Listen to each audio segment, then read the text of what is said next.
redefine the story we tell ourselves about plastic.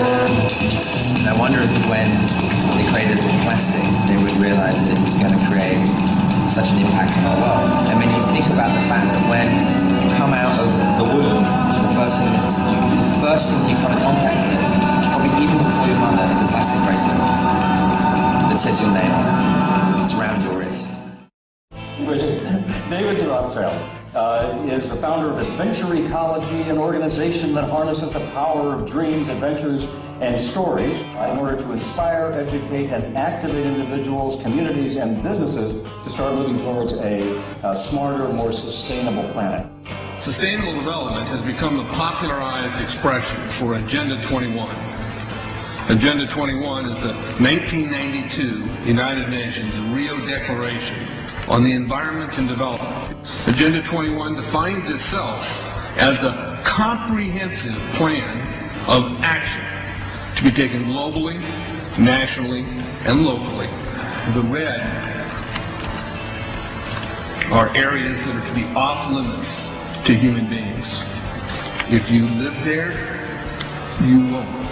The black areas, the black dots, are the smart growth zones that for human beings are to be stacked and packed and children cared for by the state.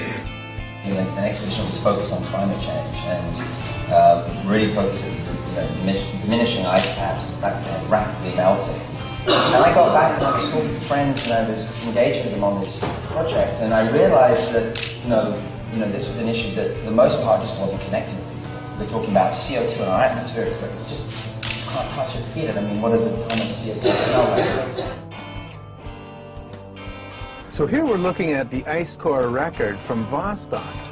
And in the red, we see temperature going up from early time to later time at a very key interval when we came out of a glaciation. And we see the temperature going up, and then we see the CO2 coming up.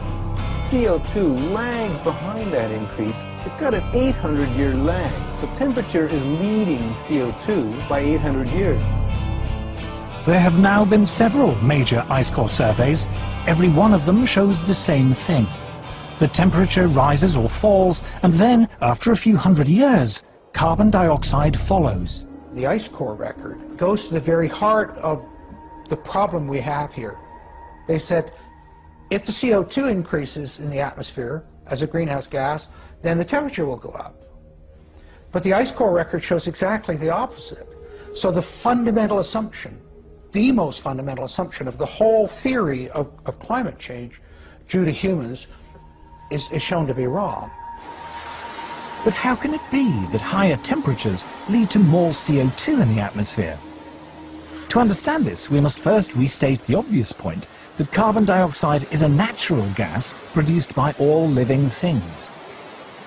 Few things annoy me more than to hear people talking about carbon dioxide as being a pollutant. You're made of carbon dioxide, I'm made of carbon dioxide. Carbon dioxide is how living things grow. What's more, humans are not the main source of carbon dioxide.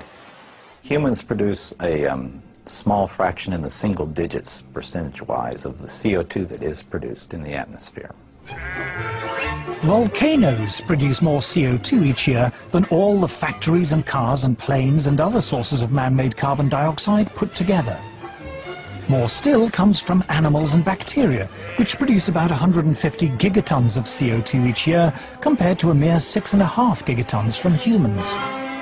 An even larger source of CO2 is dying vegetation, from falling leaves, for example, in the autumn. But the biggest source of CO2 by far is the oceans. They talked about those emails that were leaked from the University of East Anglia earlier last month. And they said that those emails had really shaken trust in climate science, and that this process has to be built on a firm foundation of trust, and that a lot of countries could lose out economically. I'd like to know your opinion about the burgeoning Climate Gate scandal and the IPCC fraudulent emails that have been leaked, which basically show that the data has been toyed with for decades. And effectively, there's no way to really determine that there's any global warming going on at all? No, listen, you know, I mean, I'll answer that straight away. No, and I appreciate your viewpoint, and I totally respect that. You know, I mean, that's, at the end of the day, you know, that's what opinions are for, and that diversity in opinions is what creates change, and curiosity creates change. And, you know, the reality is that climate science is a very, very broad area, and there's many variables in climate modeling that's outside of our control. And unfortunately, that, because of the pure nature of that has been used extensively by individuals and corporations and governments to manipulate the system, to be able to try and tell us a story that our planet isn't actually changing because of, you know, our impact. And we start to create this very futile debate. And it is a futile debate, because at the end of the day, we're only kidding ourselves. No one else is going to lose out apart from us, and our children, and their children, and their children. Right? And so what we have to do is we have to say, okay, let's park that issue, right? Because we're never going to get an agenda that's a global governance agenda, as we saw in Copenhagen, because there's too many vested interests. But let's focus on the things that are fingerprints that are undeniable. The plastic in our ocean, the degradations of our forests, the degradation of topsoil, the collapse of our marine fisheries. Pollution is rife. And you know what? 100 years ago there wasn't plastic. And now we've got fingerprints everywhere that are poisoning our children, poisoning us, and are causing undeniable damage to our natural systems. And they are blocking up the code of nature.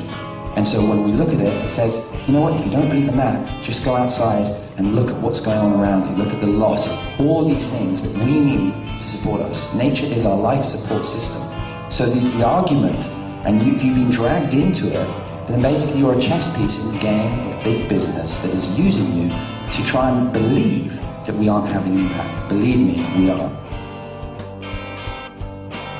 What's more important, the sustainability that you're talking about, or the 99% of the population that's going to feel the crunch from having to dramatically reduce their consumption? I think it's both. I think they're one and the same. You can't separate them. I think what we have to do is move from a product-based society to a service-based society. We start to revalue, like, you know, what's important to you. Do I need to give you a product? Does that equal happiness? Yeah. Do I actually say, hey, listen, I can share some information with you, and you can share some information with you, and that's just as enriching as handing you a single throwaway item. David, it would seem like population reduction would seem extraordinarily convenient to the sustainability, And it's nature has a way of doing that. That's great. Good. Wow, nature, huh? Yeah, nature does. Come together. All in the same sandbox, man. Yeah, that's interesting. Can I give you a hug? I've followed you guys, I've seen you, and you've been there, and I love your skepticism and certain things, and you know, you're obviously, you know, everyone's entitled to. Can I give you a hug? I'm right. Okay. How about a handshake? Yeah, of course. It's an eye, Lord. I'm not human. I don't have any reptilia coming out of anywhere, you know. But you know, I wish I did. I'd be running around doing all sorts of cool things. And we'd be getting on camera. Yeah, you would be. You missed that one. Oops. Well, thanks for saying it anyway, and I hope you continue to spread the message. Yeah, me too, man, for sure. Thank you very much. I appreciate it. And I respect your views, you know. I mean, I totally respect your views. That's what we're all entitled to, is our choices. You know, what the most impressive thing about Copenhagen was actually the individuals who turned up, the community groups, the people who were passionate, said, this is affecting on the ground. God bless the third world nations who stood up, because the deal they were given was absolutely unacceptable. I agree with you. And if we really want to talk about the global of humanity and right. And so I know that I'm seen as some sort of, like I said, shift-shaping lizard from the ninth dimension who's blah, blah, blah, blah, blah, and all the rest of it. There's a family history, but, you know.